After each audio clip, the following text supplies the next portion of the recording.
उत्पन्ना एकादशी मार्गशीर्ष कृष्ण पक्ष की एकादशी को मनाई जाती है। यह एकादशी सभी एकादशियों की जननी मानी जाती है क्योंकि इस दिन एकादशी देवी का जन्म हुआ था।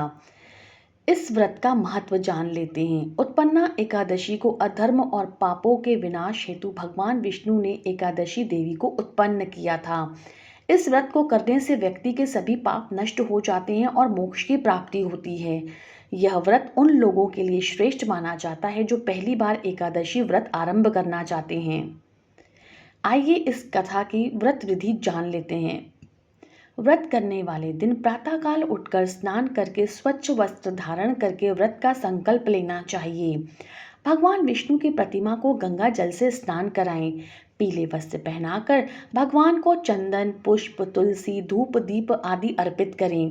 भगवान हरि विष्णु के मंत्रों का जाप करें।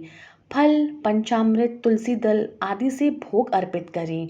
रात्रि को जागरण करें एवं विष्णु सहस्त्रनाम नारायण स्तोत्र का पाठ करें।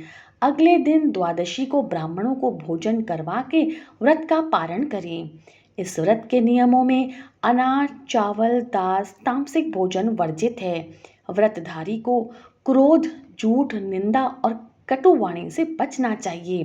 व्रतधारी को सात्विक आचरण और भक्ति से दिन बिताना चाहिए। इस दिन तुलसी पर दीपक जलाने से घर की नकारात्मकता दूर होती है। व्रत करके पीपल के वृक्ष के नीचे दीप जलाएं और विष्णु मंत्र बोलें। इससे पितृ दोष से मुक्ति मिलती है। घर में शंख में जल भरकर रखें। भगवान विष्णु को अर्पित करें। इससे दरिद्रता दूर होती है। इस दिन खाने में दूध, फल, साबूदाना, कुट्टू या सिंघाड़े का आटा, सेंधा नमक से बने व्यंजन खाने चाहिए, किंतु चावल, गेहूं, तामसिक भोजन, दाल, अनाज आदि नहीं खाना चाहिए। उत्पन्ना एकादशी का व्रत करने से व्यक्ति को अत्यधिक पुण्य फल की प्राप्ति होती है।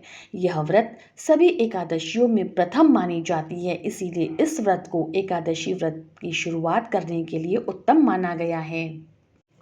उत्पन्ना एकादशी की कथा इस प्रकार है। सतयुग के समय में एक भयंकर असुर ने जन्म लिया था जिसका नाम मुर था। वह राक्षस बड़ा ही बलवान और शक्तिशाली था। उस प्रचंड राक्षस ने इंद्र, आदित्य, वसु, वायु, अग्नि आदि सभी देवताओं को पराजित करके इंद्रलोक से भगा दिया।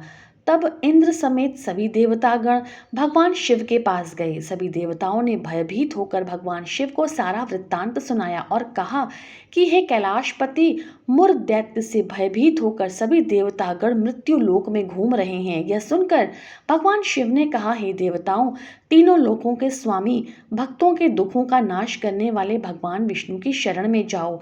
वे निश्चित ही तुम्हारे समस्त दुखों का निवारण करेंगे।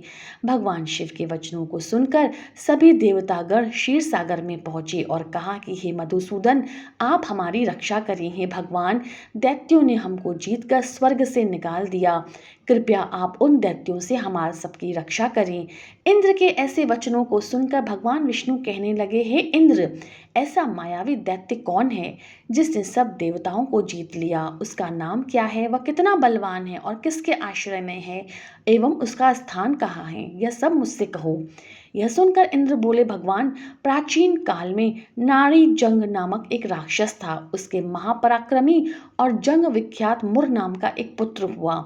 उसकी नगरी का नाम चंद्रावती है। उसी ने सब देवताओं को स्वर्ग से निकालकर वहां अपना आधिपत्य जमा लिया है। उसने इंद्र समेत अग्नि, वरुण, यम, वायु, ईश, चंद्रमा आदि सबके स्थानों पर अधिकार कर लिया है। वह स्वयं ही सूर्य बनकर प्रकाश करता है और स्वयं ही मेघ बन जाता है और सबसे अजयी है। हे असुर निकंदन, उस दुष्ट का संहार कर देवताओं को अजय बनाइए। यह वचन सुनकर भगवान विष्णु ने कहा, हे देवताओं, तुम चंद्रावती नगरी जाओ। मैं शीघ्र ही उस राक्षस का संहार करूंगा।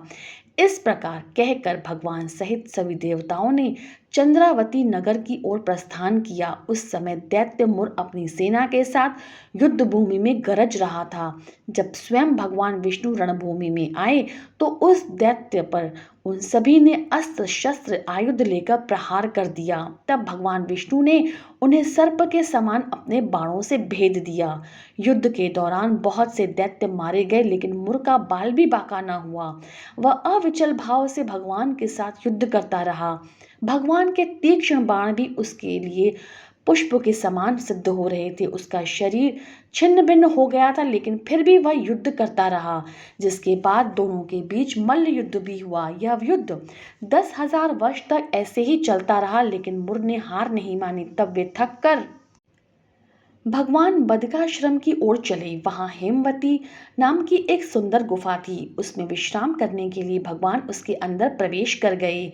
इस गुफा में एक ही द्वार था और यह 12 योजन लंबी थी। भगवान विष्णु यही नोक निद्रा में सो गए। भगवान विष्णु के पीछे पीछे मुर भी चला गया और उन्हें निद्रा की अवस्था में देखकर उन्हें मारने के लिए अत्यधिक उत्तेजित हो गया। उसी समय भगवान के शरीर से एक उज्जवल कांतिमय रूप वाली देवी प्रकट हुई। देवी ने उस असुर को युद्ध के लिए ललकारा और युद्ध करके तत्काल ही उसे मौत के घाट उतार दिया।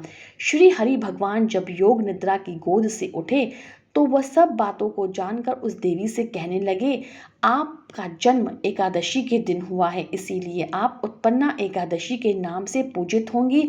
मेरे भक्त भी आपका इसी नाम से पूजन करेंगे।